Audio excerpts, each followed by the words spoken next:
আগামী 13 নভেম্বর ঢাকা শহরে আওয়ামী লীগের ঢাকা লকডাউনের প্রতিবাদে সোনারগাঁও উপজেলা বিএনপি, সিদ্ধিরগঞ্জ থানা বিএনপি এবং অঙ্গ সংগঠনের নেতাকর্মীরা বিক্ষোভ মিছিল করেছে।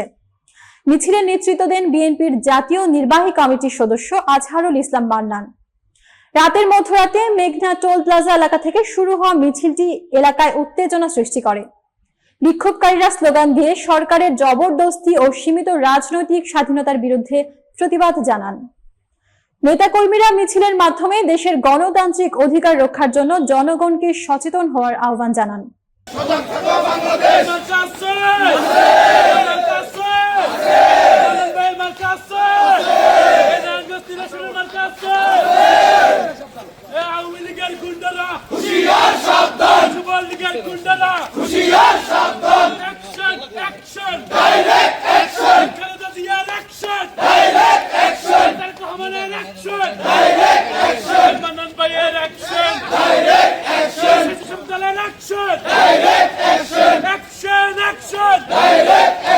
ষড়যন্ত্র হয়নি শেষ।